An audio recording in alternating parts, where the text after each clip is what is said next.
again to our ongoing series on the glories of our beloved Sri Vrindavan Dham. I'm happy to be with you. Namo Om Vishnu Padaya, Krishna Pashtaya Bhutale, Srimati Bhaktivedanta Swaminiti Namane. Namaste Saraswati Deve, Gauravani Pacharane, Nivishesha Shunyavadi Paschachade Shatarane. All glories to Srila Prabhupada. So now we'll continue with the lecture series about Braj. It's been well over a year now that we've been doing this, I think 14 months, for the pleasure of the devotees. Recently, with summer just around the corner in the northern hemisphere, I was anticipating getting back to my outdoor festival programs in America, in Europe, in Poland in particular. But after seeing the major surges in the present pandemic around the world, and taking advice from my seniors, I decided to postpone those festivals out of concern for the devotees. Didn't want them to get sick. So I postponed for another year. And you can imagine I was feeling very sad afterwards. But then I came across the following letter from Srila Prabhupada to Satsvarup Das in those days. It was dated June 16th, 1972, and it gave me some real solace. Prabhupada writes to Satsvarup, "My dear Satsvarup, you mentioned you like to speak now very often, but the first business should be to preach to the devotees. It is better to maintain a devotee than to try to convince others to become devotees. Don't be too much concerned for the time being with non-devotees.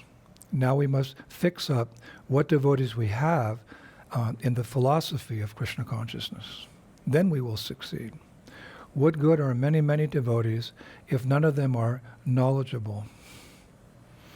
So I thought, okay, I'll continue with the service. Prabhupada is confirming this is the right thing to do now under the present circumstances.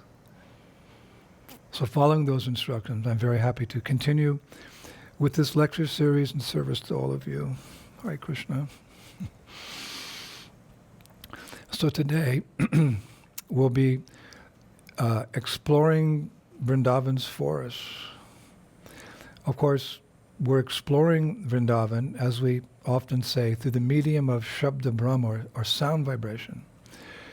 And as we've mentioned before, don't think that this is any less powerful or less potent than actually being in Vrindavan, if we're in the proper state of consciousness.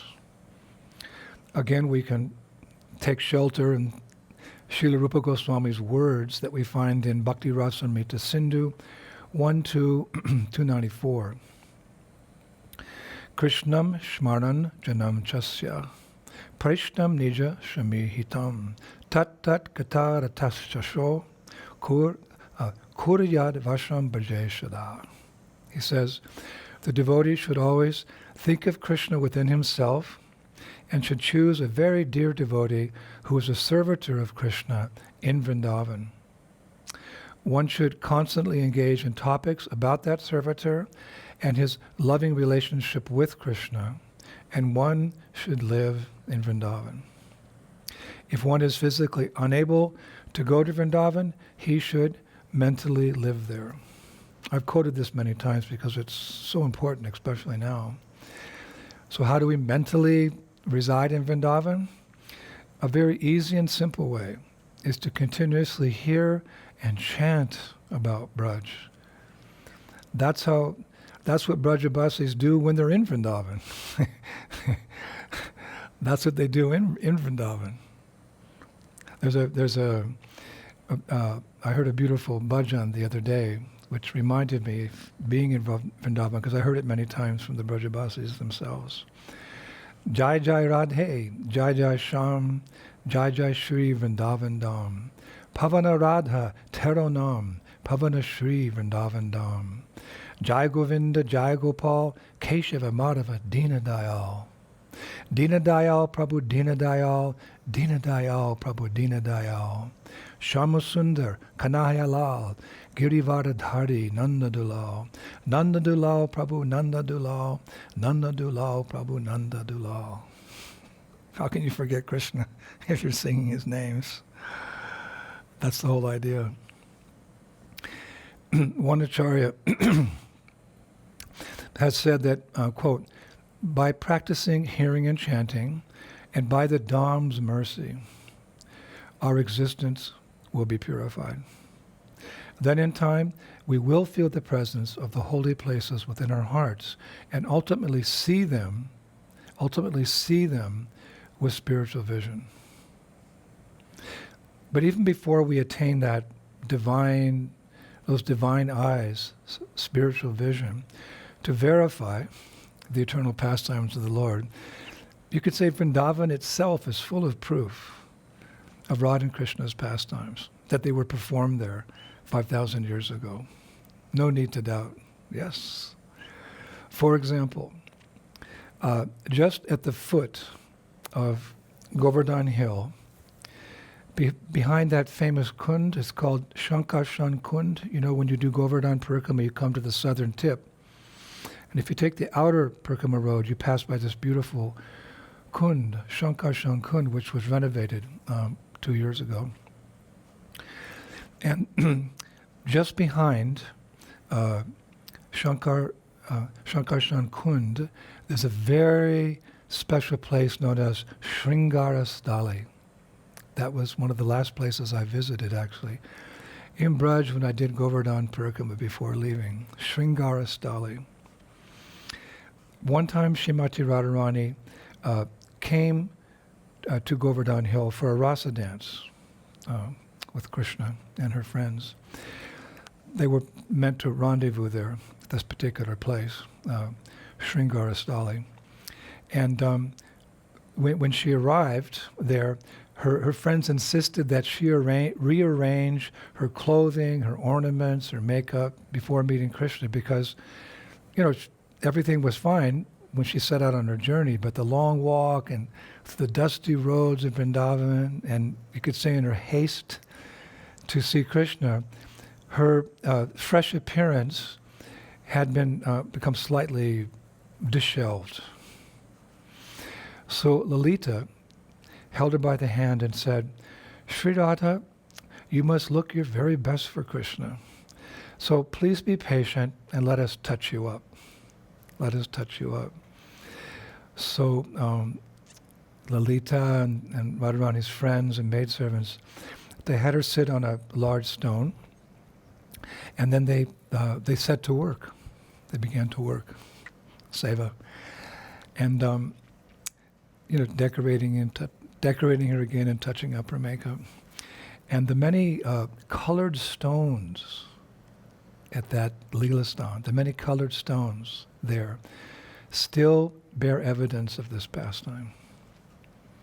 For example, when I was there, I saw on one stone red finger marks that can be that are there from the lac that was mixed to repaint Radharani's feet. It's very evident. There's finger marks from the red lac that the gopis were, using to paint Radharani's feet. And another stone still has the vermilion stains on it from the kumkuma placed in the part on Radharani's hair. And a third stone has a small depression stained black from the kajal, Anjana, that Visakha used to paint Radharani's eyes. It's all there. Right before these eyes, you can see. The acharyas say that Visakha put that kajal on Radharani's eyes so they would, quote, shine like Krishna's blackish luster.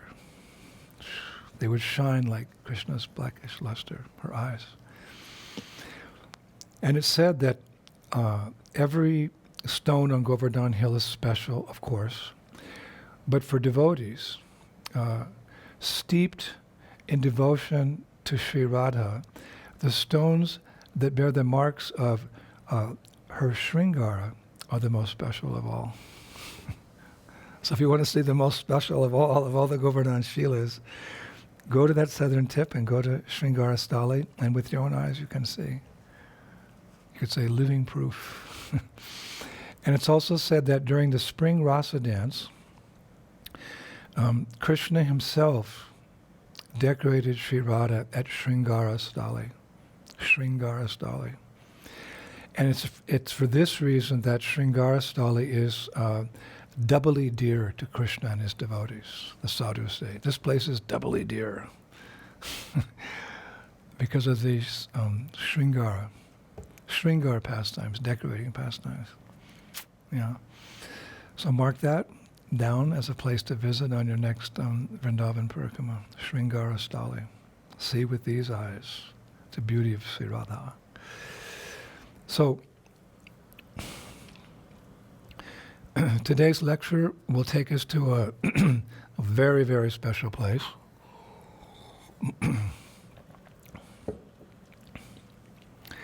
And that is the village of Visakha-sakhi. Recently we discussed Anjanoka, the village of Indulekha. Today we'll discuss pastimes that happen in and around Visakha's village, which is called Kamai, K-A-M-A-I, Kamai. As we discussed before, Radharani has 8 very close girlfriends who attend to her needs at every moment. And because of that need at every moment, they live very close by to her. She has her village, or she has her place of residence on top of the hill, Varshana. But these 8 Sakhis, they have their villages all around Varshana. Lalita lives in Unchgaon. Gaon means village. Unchgaon, that's her village. Visakha lives in Kamai. Chitralekha lives in Chiksholi. Indulekha, again, Anjanoka. Champakalata lives in Kalahala. Rangadevi lives in Rangoli. Tungavidya lives in Dhabala. And Shudevi lives in Sunahara. Those are nice details to remember. And I think on our next Vrindavan Parikrama, why don't we go on a Parikrama one day and cover all those 8 villages. That would be wonderful. So Visakha's village is Kamai. Now, in my research, I also came across the fact that it's also sometimes called Kamanavana. It's a very dense forest, so it's not just referred to as Kamai, but it's also referred to as Kamanavana. And when I learned that, I went straight to Braj Bhakti Vilas, Narayam Bhatta Goswami. And I found the prana mantra for Kamanavana, or you could say Kamai even. I found it. Sakinam Lalita Dinam Kamana Siddhi Urupine Kama Nakaya Vanav Yaiva Namaste Kamana Prada. Quote, obeisances to the forest named Kamanavana, which fulfills all desires, and which is the personification of the perfection of all desires of the Sakhis, including Lalita Sakhi, etc.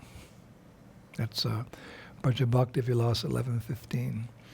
Then, as he often does, Narayam Bhatta Goswami, he goes on with, giving mantras for other parts of that Leelastan. So he in his next mantra, he recommends the best time. Timing's always important, isn't it? He recommends the best time for visiting this particular Leelastan, Kamanavana. So mark this down. Tasyam Sukla Tritiyayam Kama Nakaya Vanam Yoyo Prata Yed Vidi Purvena Kamanam Ipsitam Labet.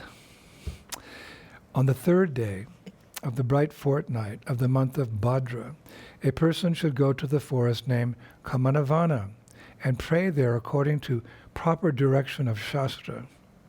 By doing so, one gets the fulfillment of all desires. And what are our desires? Krishna, please let me serve you.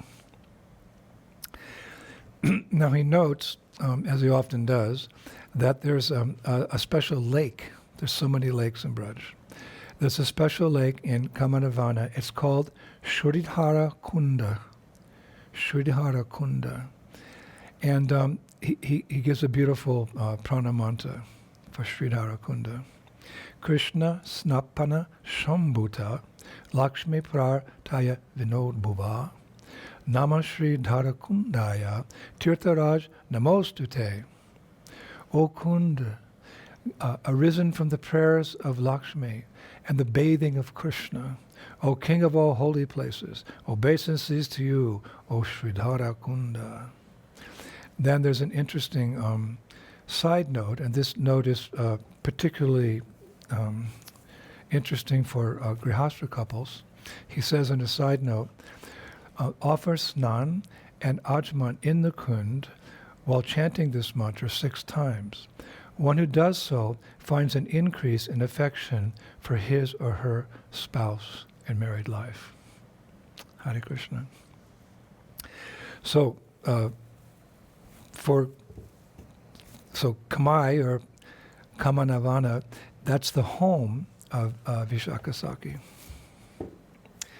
And the acharyas say that Visakha is the second most important of the 8 gopis, after Lalita-sakhi.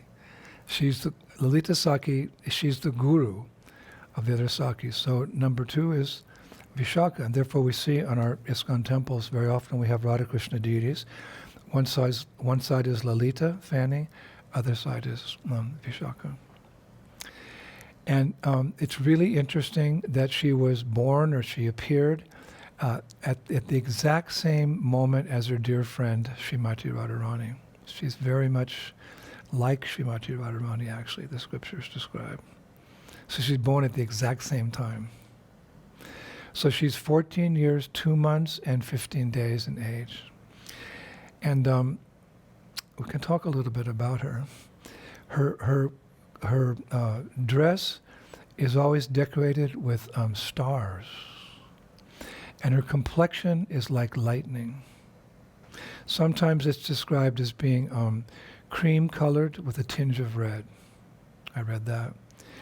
And one of her main services is very interesting. And what is that? It's to advise Radha and Krishna in their loving affairs. She's described as the, quote, the perfect counselor for the divine couple. Because sometimes she has to deal with transcendental disputes, lovers' quarrels, which ultimately serve or to increase Radha and Krishna's love for each other. So she has to deal with these transcendental disputes.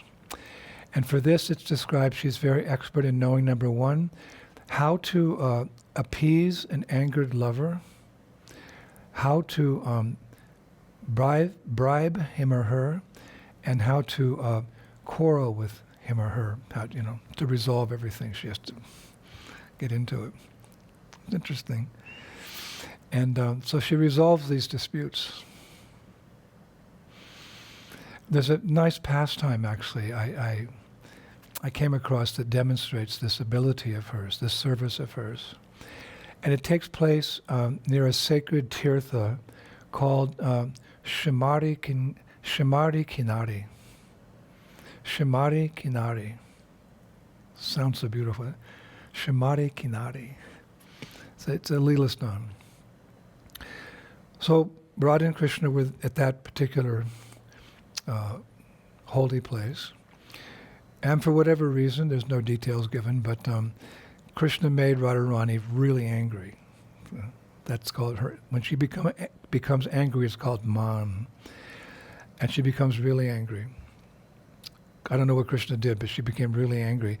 And there was nothing that he could do to appease her. And even her closest friends couldn't pacify her. Actually, most of them were afraid even to approach her. One acharya says, They feared she might exile them to a distant and remote corner of Vendavan. Whoa. So as a last resort, Krishna approached Visakha, because this is what she's expert at. And he begged her to somehow resolve the situation. So Visakha, she thought for a moment, and she came up with a plan. She advised Krishna to ask the gopi Shamala, whose home was nearby, to lend him some of her clothes and ornaments, whereby he could disguise himself as a gopi. And then, because he could approach her like that and try to pacify her. But it's interesting because Visakha, she said to Krishna, however, Krishna, if this plan backfires, don't you dare mention my name. Don't you dare mention my name. So Krishna, with the help of Shamala and some other girls, he dressed up as a gopi, and he called himself, or herself, Shama-sakhi. I am Shama-sakhi. And I was reading, very expertly playing a veena, but with trembling hands, he approached the grove where Radha sat. Now there's a description of Radharani sitting there, powerful description of her sitting there, in her man, her anger. It's described, she was sitting there cursing all things black and taking oath after oath to never ever see Krishna again. Cursing all things black and taking oath after oath to never ever see Krishna again. Hare Krishna. So stopping at the entrance to the grove, Krishna began playing the veena and singing in a very beautiful feminine voice. And Radharani, seeing this effulgent gopi a little distance away, she said to the other girls, "Who's that girl? Her bodily features and soothing voice are both so beautiful. She appears to be a kinari." Kinari. So I didn't know what a kinari was. So I looked up kinari, say, a type of very beautiful, artistic demigoddess. So who is this girl? Her bodily features and soothing voice are both so beautiful. She appears to be a kinari. So Krishna, gathered some courage, and he entered into the grove, and then he actually came and sat down next to Srimati Radharani. And he continued playing the veena. And Sri Radha, she sat for some time, her eyes were closed, and it's described at some point, teardrops started falling one by one from her cheeks. And then she carefully took a strand of pearls from her neck and offered it to Shama-sakhi, Krishna, as a gift. And as Sri Radha placed this pearl necklace around Krishna's neck, he reached up and he grabbed her by the wrist. And in his voice, he said something very beautiful. He said, "Dearest Radha, if you want to reward me, then don't give me a strand of pearls, but relinquish to me that necklace of anger, so dear to you, the one you wear so close to your heart. That is the only gift I desire." Wow. Let me recite that again. Krishna said, "If you want to reward me, then don't give me a strand of pearls, but relinquish to me that necklace of anger, so dear to you, the one you wear so close to your heart. That is the only gift I desire." So the acharyas say that, quote, Krishna's touch and the tears glistening in his eyes wiped away every trace of anger from Srimati Radharani's heart, just as storm clouds sometimes part suddenly to reveal blue skies and sunshine. So witnessing all this, how, Krishna finally appeased Srimati Radharani, all the gopis present, they started calling out, Radhe Shyam, Radhe Shyam, Radhe Shyam. Hare Krishna. So, besides intervening when Radha and Krishna have lovers' quarrels, Visakha's, another one of her specialties is to console Srimati Radharani when she is feeling intense separation from Krishna. It's another specialty. She deals with their lovers' quarrels, but when she sees Radharani's experiencing vipralamba bhav, intense separation from Krishna, she's the one that can actually come and help Radharani in that separation from Krishna. Actually, we understand that all the gopis, including the foremost of the gopis, Lalita and Visakha, they all very often experience intense separation from Krishna. And that was especially true when Krishna left Vrindavan to go to Mathura with Balaram. I was reading in Srila Rupa Goswami's Ujjvala Nilamani, one of my favorites, 12:37, we hear Uddhava telling Krishna how much Lalita was missing him. So Uddhava is addressing Krishna. My dear Krishna, since your departure, Lalita's cleansing, dressing, and grooming herself have become simply acts of anguish. She bathes herself with tears, ornaments herself with the pearl necklace of perspiration, anoints herself with the sandalwood paste of an ashen complexion, and dresses herself in the garment of erect bodily hairs. Having decorated herself in this way, Lalita converses eloquently with stammering words and waits and waits and waits to see you again. Oh. So hearing this, the separation that Lalita was feeling, Krishna, lowered his head and he was silent.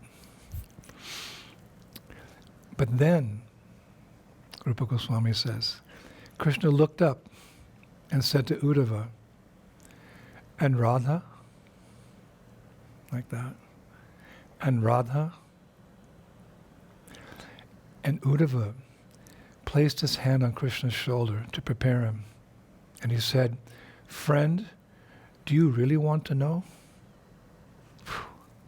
Friend, do you really want to know? And then pausing, Uddhava continued, O Krishna, O master of the Yadu dynasty, with these very eyes I have seen the appalling state of beautiful Radha.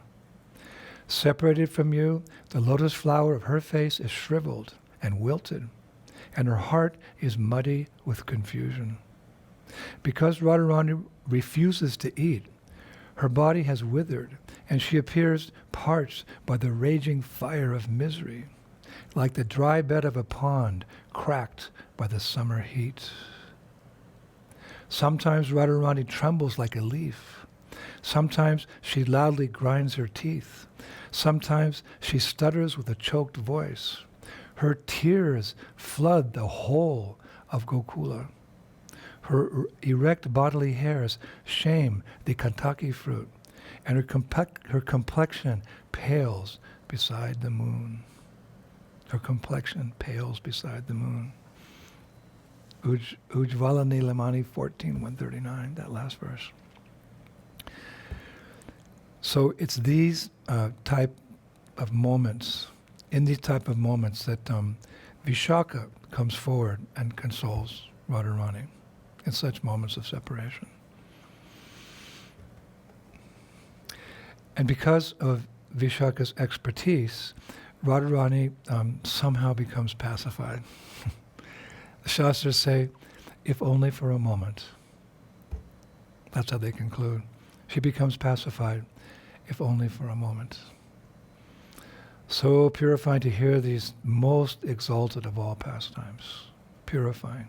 Cheto Darpana Marjana.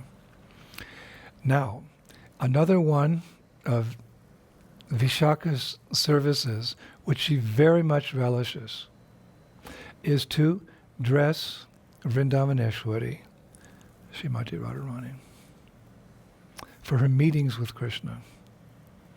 And when I was reading these pastimes, I was amazed at how much detail these devotees put into their service to Krishna. One time Prabhupada said, detail is a sign of love. So when Visakha is dressing Srimati Radharani, she does it with the topmost care and attention. Once, as Visakha was dressing Radharani, Radharani shared with her, Visakha, quote, her constant longing for the sweet fragrance of Krishna's transcendental limbs. Radharani was longing to smell that sweet fragrance of Krishna's transcendental limbs. And so I did some research. What is the sweet fragrance of Krishna's transcendental limbs? I didn't want to speculate. So actually I found that in Chaitanya Charitamrita, Antilila, chapter 19, text 91. There, Krishnadas Kaviraj Goswami quotes Govinda Lilamrita, 8th chapter, text number 6. That's a long Sanskrit verse, so there it's described that the fragrance of Krishna's transcendental body, quote, the scent of Krishna's divine body surpasses the aroma of musk and attracts the minds of all ladies. The 8 lotus-like parts of his body distribute the fragrance of lotuses mixed with that of camphor. His body is anointed with aromatic substances like musk, camphor, sandalwood, and aguru, oud. Oh, my dear friend, that Lord, also known as the enchanter of Cupid, always increases the desire of my nostrils. Govinda Lilamrita. So now we know what our Krishna, what is the scent of his transcendental form. Surpasses the aroma of musk. And it's like musk and camphor and sandalwood and all aguru all together. Hare Krishna. So the acharyas say that to satisfy her constant longing for the sweet fragrance of Krishna's transcendental limbs, Radharani sometimes smears her own limbs with that musk oil in particular. And she thinks, Krishna is just beside me. Because that musk is part of the aroma of Krishna's body, a prominent part of that fragrance of Krishna's body. When Radharani applies the same musk to her body, what does she think? Krishna's just beside me. This is Krishna consciousness. In this material world, people put on perfume. In the bodily concept of life, when Radharani puts it on, it absorbs her more in meditation on Krishna. Krishna is just beside me. And when she smears scented oil such as rose oil on her limbs, she appears to Krishna as a walking bouquet of roses. Sometimes before they meet, it appears she puts that beautiful rose oil. You can get very nice rose oil here in India. And in Bulgaria also, I found nice rose oil. But when she puts that rose oil on her body, then Krishna sees her like a walking bouquet of roses. So in my deity worship, I like very much to find these finer roses, these finer perfumes like rose and aguru and champak and jasmine, and offer that to my deities, knowing how much this is part of Krishna's pastimes. And Srila Prabodhananda Saraswati further elaborates in Radharasa Sudhanidhi, that wonderful shastra he's written. It's actually in the very beginning, it's text number 2. He writes, when the aromatic breeze from the edge of Radha's garment touches Krishna, he whom liberated yogis fail to attain thinks his life is a success. So the aromatic breeze from the edge of Radha's garment because she's putting those perfumes for Krishna's pleasure.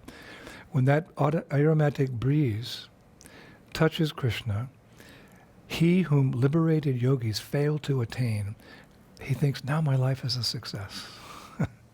Perfume pastimes. So when reading about all this, I started wondering, I was curious, naturally, where do Radha and Krishna get all these amazingly wonderful scented oils? I mean, these questions pop up in your mind. Questions on my mind. So these are the type of questions we want to answer, not questions of this world. So I was thinking, I'm hearing so much about these oils and the perfumes in the past. Where does it all come from? So again, seek and ye shall find. And I discovered that these perfumes and oils and scents, they all come from one place in Vendavan. Everything in Vendavan is perfect and complete. They all come from one place. And what is that place called? It's called Gandharva-kunda. Sometimes it's called Gandeshvara, but mainly I found it's called Gandharva-kunda. And I read, quote, Vrindavan's perfume makers keep flower gardens within this kund and make scents from the seasonal blossoms. I was thinking, well, next time I go shopping for my deities to get oils, I'll go there. I'll go to Gandharva-kunda. But I couldn't find out where it is in Vrindavan. Anyway, hopefully someday we'll find. So Vrindavan's perfume makers keep flower gardens within this kunda and make scents from the seasonal blossoms. And when I did more research, it revealed that while herding the cows, Krishna and his friends, they sometimes go to Gandharva-kunda and they test the available scents. They go to test them. And it mentions that the boys are happy with any kind of scents. They're boys. I like that one. I like that one. But Krishna is only interested in the ones that will attract Srimati Radharani. And once, while visiting Gandharva-kunda, Krishna took his friend Shubal aside, the cowherd boy Shubal, and he asked him, quote, "Friend, I am looking for a magic potion, the aroma of which will subdue Radha's contrary nature and make her surrender to me. Which one of these will do?" He was asking Shubal. Which one do you think will do?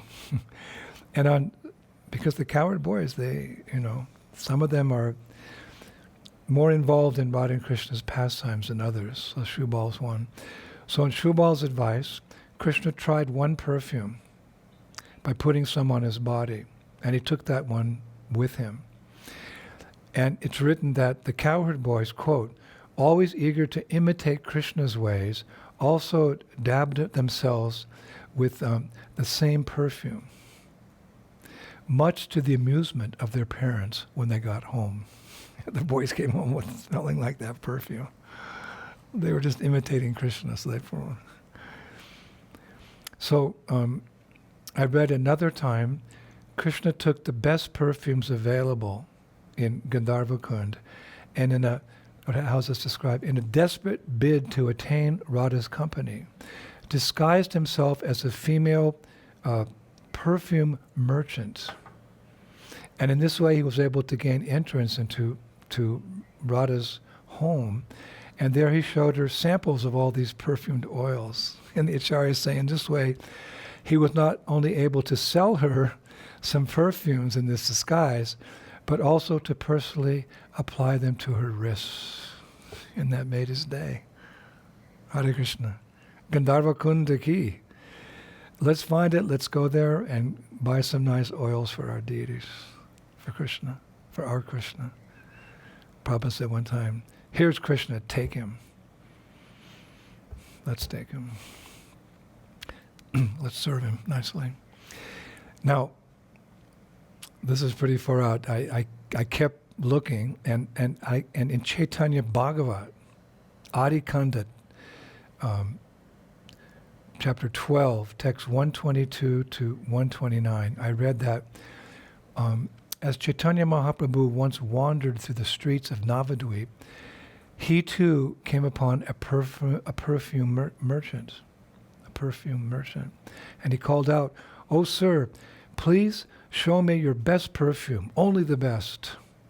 So this merchant, he showed the best of his wares, the best of his perfumes to Mahaprabhu. And then Mahaprabhu, he said to the merchant, "What is the price?" And struck by the beauty of Chaitanya Mahaprabhu, this perfume merchant said, "Sir, is it befitting for me to take money from you?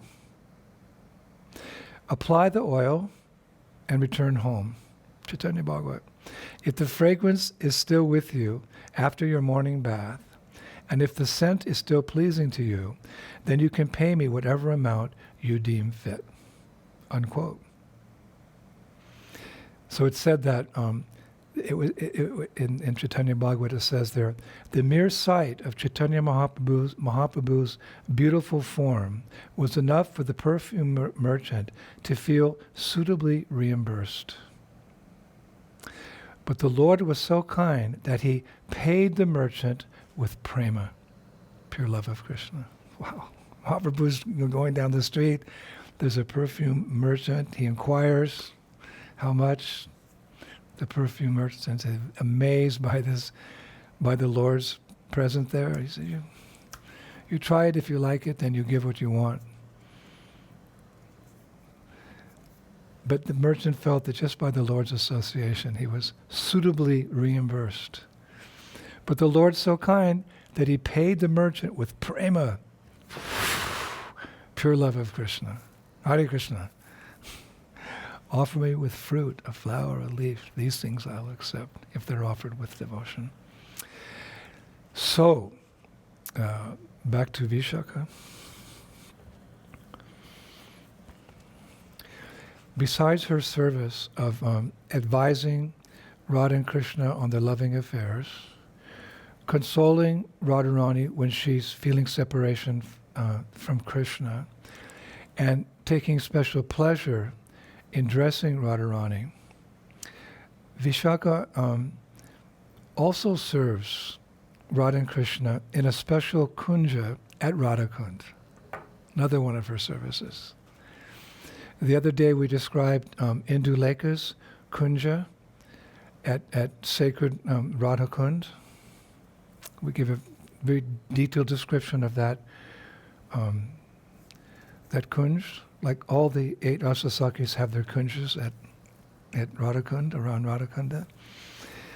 So Visakha's kunja is, it's a multicolored grove, which is just next to Lalita's grove. That seems natural. And it's called Visakha Nandata Kunj. When you go to Radha-kunda, you can ask the locals, where is Visakha Nandata Kunj? But because it's also said to, quote, give Cupid bliss, it's also famous as Madana Nandata Kunj. Madana Nandata Kunj. Madana Nandata Kunj. A little bit of a tongue twister. So either way, you can inquire like that from the locals. And no, thank you. And at the center of this kunj, this grove, is a jewel-laden, 16-petaled lotus temple, whose structure is difficult for even exalted demigods to comprehend. What to speak of mere human beings? And this kunj is surrounded by 4 gates made of flowering vines and guarded by bumblebees, intoxicated by the prema that drips from the flowers. Again, this kunj is surrounded by 4 gates, and those gates are made of flowering vines, which are guarded by bumblebees, intoxicated with the prema that drips from the flowers. Shri Vrajabhumi Shri Vendavan Dham Ki. and it's written that 4 platforms shaded by a forest of champaka trees surround a main temple, and the combined fragrance of red, green, yellow, and blue champaka blossoms block out all other aromas. No other aromas can come there because of the combined fragrance of the champak blossoms, which are red, green, yellow, and blue. This is the spiritual world. Now the acharyas say that Visakha often resides in this kunja in great ecstasy. And she has a very dear assistant, a very dear follower who helps her maintain that kunja. Her name's Manjumukhi. Manjumukhi, another beautiful name. Manjumukhi, who's a very expert artist. And she ensures that the kunja is always ready to receive Radha and Krishna. So that's another service of Visakha. Lots of seva. Now, because of all these very intimate services, Visakha is always mentioned as very, very, very, 3 times, very, very, very dear to the divine couple. And just how dear, because of her service and the purity and bhav of her service, just how dear is Visakha to Radha and Krishna? We would like to know. It's said, so can someone tell me? How dear is Visakha to the divine couple? That's described by Srila Rupa Goswami in his work, Utkalika Valari, another one of my favorites. Utkalika Valari, he's written. Utkalika means, quote, very intense eagerness mixed with extreme restlessness in Krishna consciousness. Very intense eagerness mixed with extreme restlessness. That's Utkalika. And Valari means creeper. So this book he wrote, Utkalika Valari, means, quote, the vine of intense longings. It's so beautiful. I've been carrying that book for 20 years now. Bibi Govinda Maharaj, my dear girl brother, he introduced me to that. Utkalika Valari. You can find it online.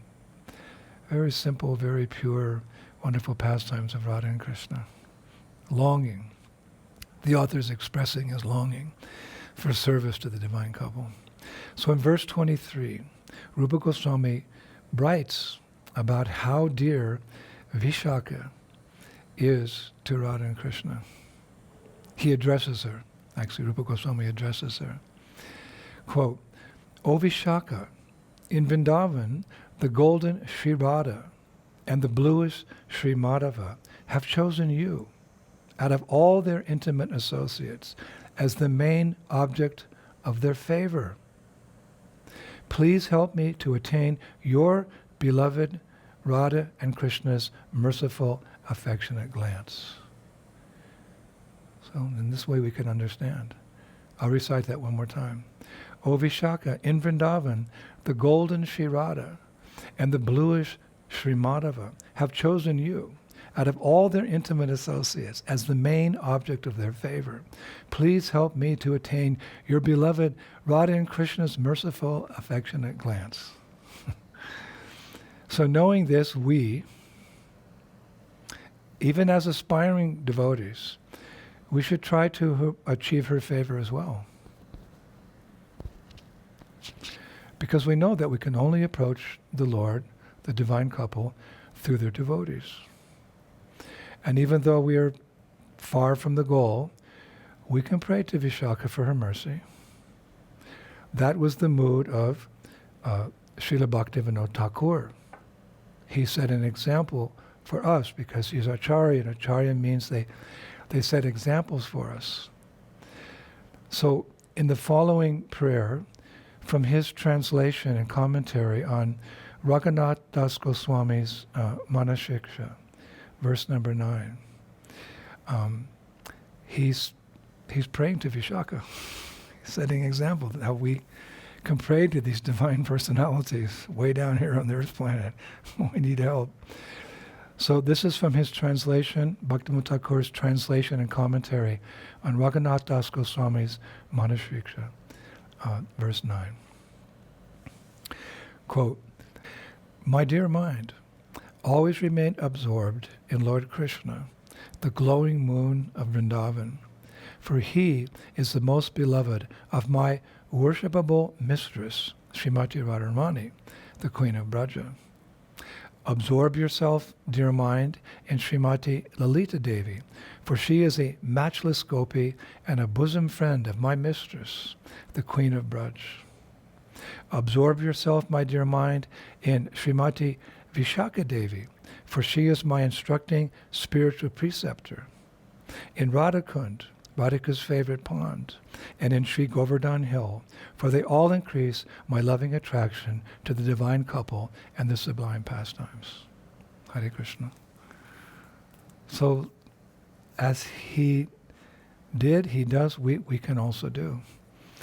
Because we're reading Srimad Bhagavatam, Prabhupada has given us Srimad Bhagavatam. Out of his kindness, he's given us the 10th canto of Srimad Bhagavatam. We can begin to understand all these wonderful pastimes and aspire for Braj. And we have Krishna book, where this is all summarized. So we can pray to Visakha, knowing that because she's very compassionate, she will answer our prayers. And she will reciprocate with us. How do we know that as aspiring devotees, we can be recipients of someone so exalted as her mercy? We know she's compassionate for us because Visakha comes from the spiritual world to help deliver conditioned souls in a very amazing way. We can have very easy access to her. How? Because she comes in the form of the Jamuna River. Actually, she comes twice out of her compassion. She comes to deliver us, and she also comes, this is very deep and esoteric, but she also comes, Visakha, to console Sri Chaitanya Mahaprabhu in his feelings of separation from Sri Krishna 500 years ago. We'll explain that a little bit later. But as for ourselves, Visakha expands as the Jamuna River.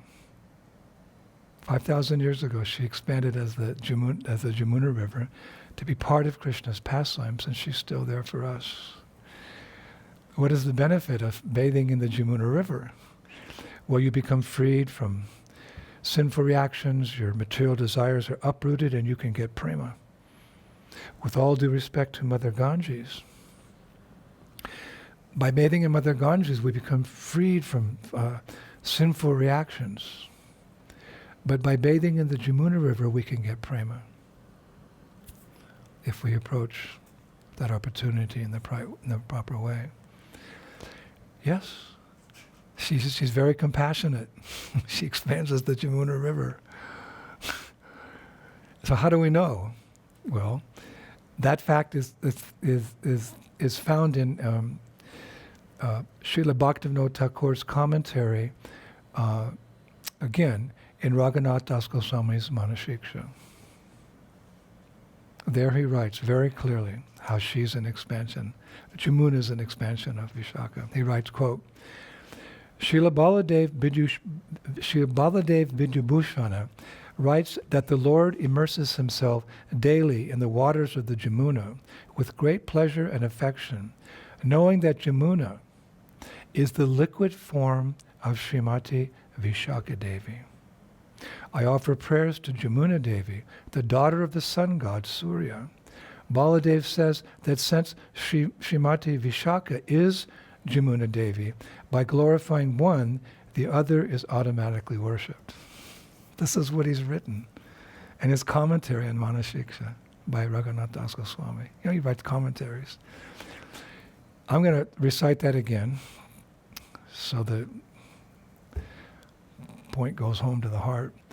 He writes, Srila Baladev Vidyabhusana writes that the Lord immerses himself daily in the waters of the Jamuna with great pleasure and affection, knowing that Jamuna is the liquid form of Srimati Visakha Devi. I offer prayers to Jamuna Devi, the daughter of the sun god Surya.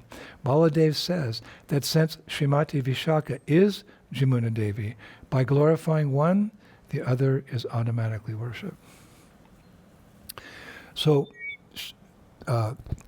Visakha Devi becomes liquid prema in this world.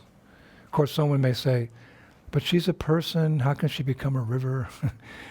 Well, you could say the same of another gopi, Vrinda Devi. She comes to this world as the sacred Tulsi plant. So we understand it's possible, more than possible, it's probable. And it causes mercy upon us for the benefit of all human beings. So Jamuna Devi is Visakha-sakhi. And that's why in Vendavan, on Vishakha's appearance day, the Brajabasis sing the Jamuna Ashtakam of Rupa Goswami. 8 prayers in glorification of the river Jamuna. And that song is found, Rupa Goswami's glorification of the Jamuna is found in his Stavamala. And the first prayer of the Jamuna Ashtakam, just to give us an idea what the Brajabasis sing on Vishakha's appearance day, the first verse is, quote, "May Yamuna Devi, the daughter of Surya Dev, always purify me. She saves all who touch her from going to the realm of her brother, Yamaraj, and enables even greatly wicked persons who see her to cross the ocean of their sinful deeds." I love that part. To cross the ocean of their sinful deeds. Her attractive water charms the hearts of everyone.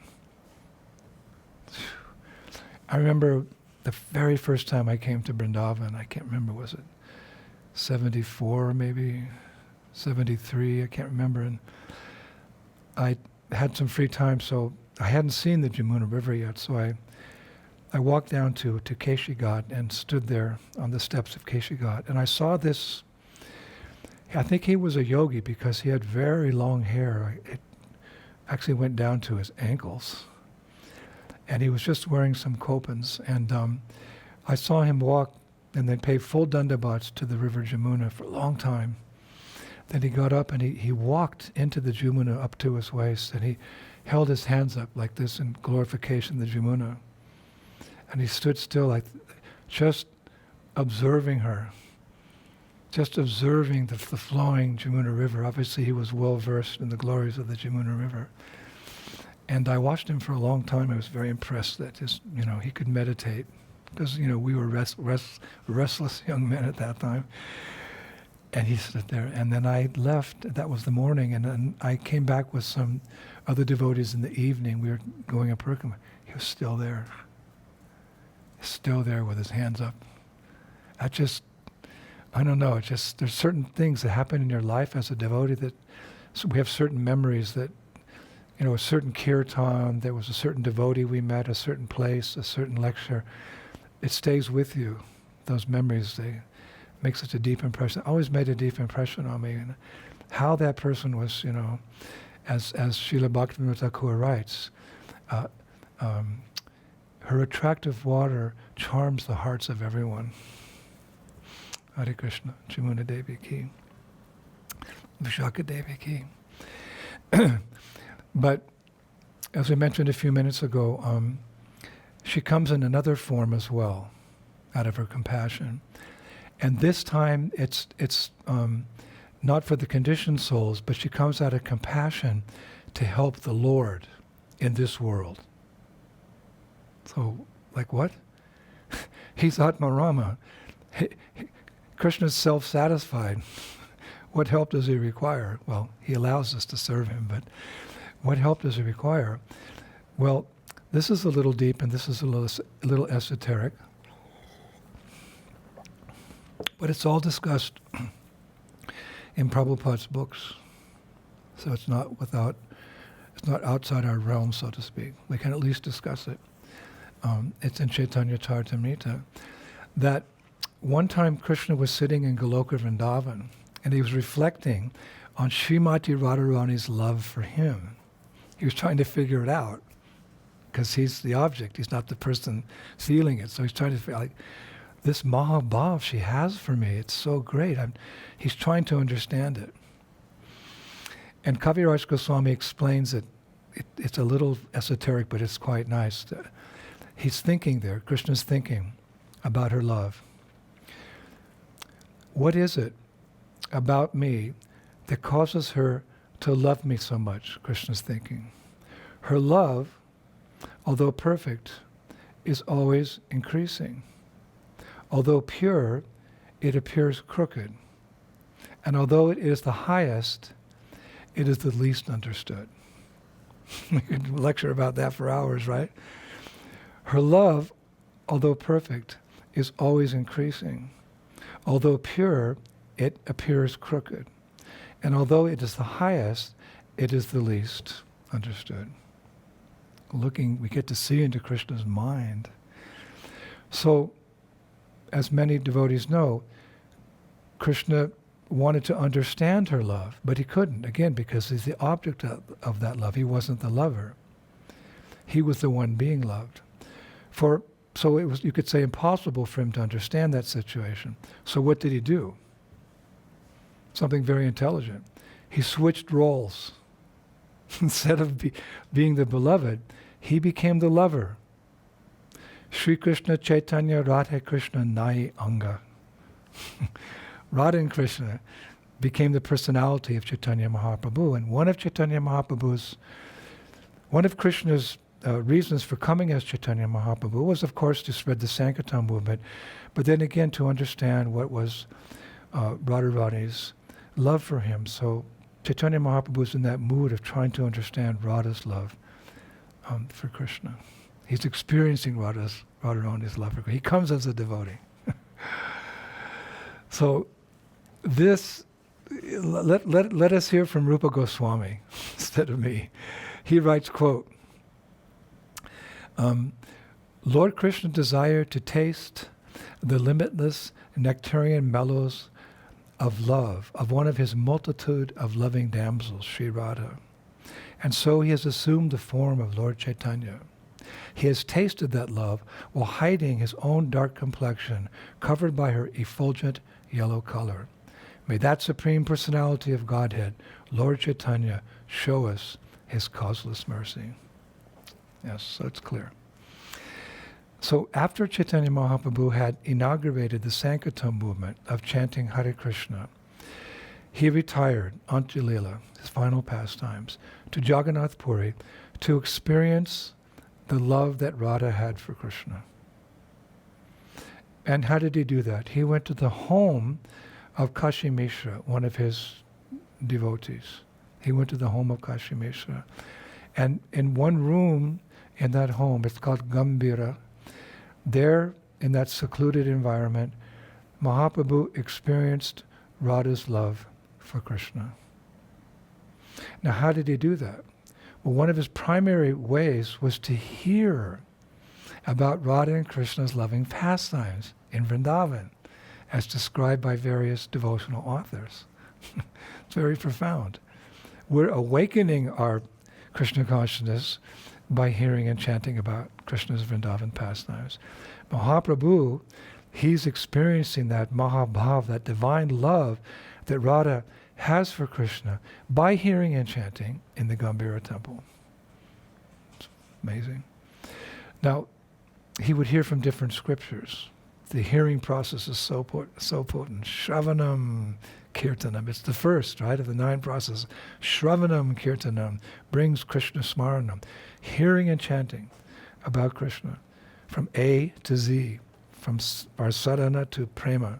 It's the same, glorifying Krishna through hearing and chanting.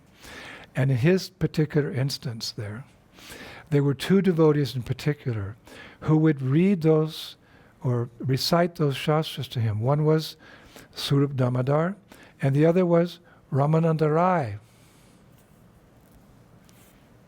They would read to him.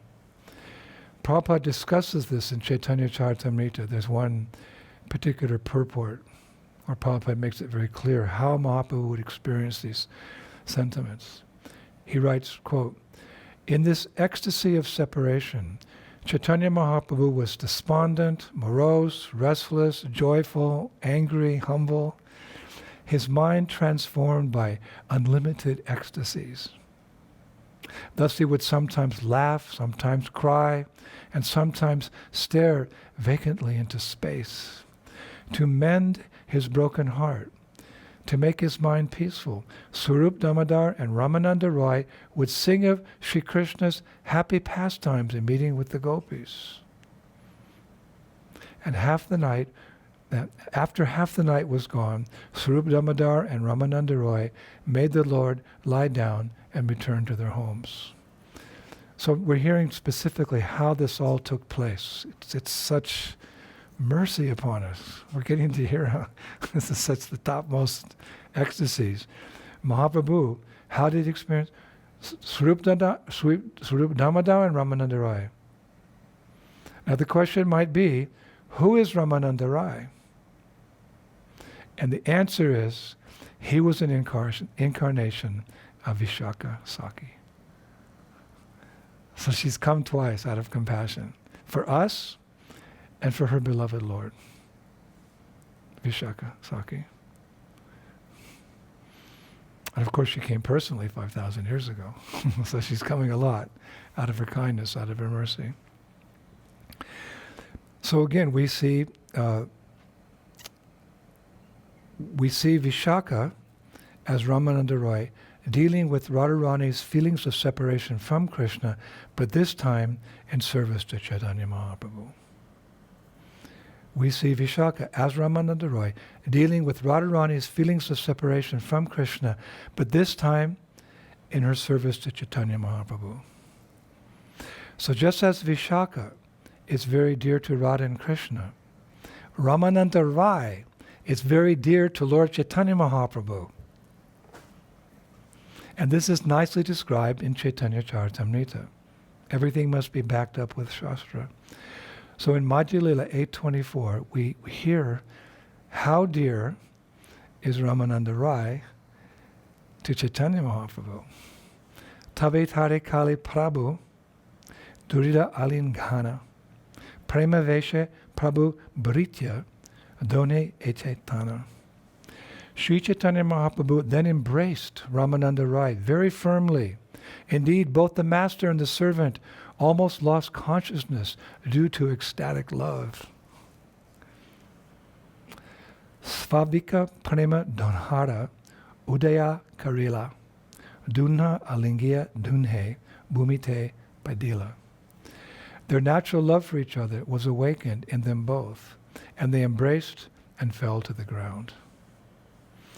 Now Prabhupada makes it perfectly clear in a purport to that verse. Quote, Srila Ramananda Roy was an incarnation of the Gopi Visakha. Since Sri Chaitanya Mahaprabhu was Lord Krishna himself, there was naturally an awakening of love between Visakha and Krishna. Sri Chaitanya Mahaprabhu is the combination of Srimati Radharani and Krishna, and the Gopi Visakha is a principal Gopi assisting Srimati Radharani. Thus the natural love between Ramananda Roy and Chaitanya Mahaprabhu awakened and they embraced. This is all very deep, but actually, by Prabhupada's grace, through his writings, through his purports, etc., it becomes easy to understand. I think we've gone deep enough here, and we will finish. All glories to Srila Prabhupada. He's so kind upon us. So today, I would like to finish with several verses from two of our previous acharyas, glorifying Visakha-sakhi, who lives in the village of Kamai. So we'll begin with our Prayojana Guru, Sri Raghunath Das Goswami, who kindly spoke to us today through his writings, who glorifies Visakha so wonderfully in Vilapa Kushmanjali, text number 99. He's addressing Visakha. He says, "My queen, Radha, will not leave your company, even for a moment, because you are both the same age. You are the realm of her playful, joking pastimes. O girl with the beautiful face, O Visakha, please show me my queen and save the life of me, who am on the verge of death because I am separated from her." I also read that Raghunath Das Goswami is also eager to become a student of Visakha Devi and, quote, prove himself worthy of receiving rewards from the divine couple and their friends. So in that mood, he's also written, "I pray that Visakha Devi, whose voice is sweeter than the queen of cuckoos, may teach me the art of beautiful singing. I pray that by singing during a nocturnal rasa dance, I will please the youthful divine couple, Srimati Radharani and Sri Krishna, and I will obtain from them and their affectionate associates many necklaces of gold and jewels as my reward." Hare Krishna. So finally we'll finish with a beautiful verse from Srila Vishwanath Chakravarti Thakur. Such a wonderful ending. He's also praying to Visakha. "O bestower of benedictions, O causelessly merciful Visakha, within the society of the beautiful damsels of Braja, you are the closest replica of Sri Radha herself. Therefore, overlooking my hundreds of offenses, please be kind upon me and accept me as your maidservant." Hare Krishna. So, thank you everyone. Again, this was such a wonderful opportunity to share with you the wonderful glories of Sri Vendavan Dham. Again, yes, I was sad that I couldn't burst out and go back to our festival programs in different parts of the world, but it's not the time yet. And I found so much solace, therefore, in Srila Prabhupada's letter to Satsvarup to just, for now, take care of the devotees. Take care of the devotees by educating them and giving them knowledge about Krishna consciousness. Because this is, after all, isn't it, the Raja Vidya Raja Guyam, this is the king of education, culminating in learning about Krishna in his wonderful playground of Vrindavan with his numerous devotees imbued with pure love for him. The more we hear about that, the more we become purified and eager to attain Sri Vrindavan Dham. So I'm very happy now for as long as is required to keep giving these classes. And the result will be that we will become purified, our material desires will be kicked out, and we can develop some true love and appreciation. And then when we go out, we'll be better preachers, better to share our good fortune with others. So thank you, Srila Prabhupada, for that instruction. So I'll take your leave, and I'll go into the mind, the treasure chest of Vrindavan Leela, and pick out another Leela stand, another pastime place to share with all of you. Thank you. All glories to Srila Prabhupada.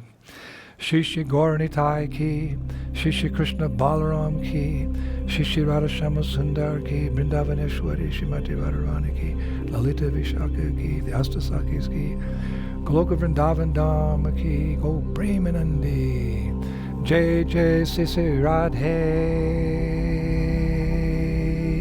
Sham. Hare Krishna. See you soon.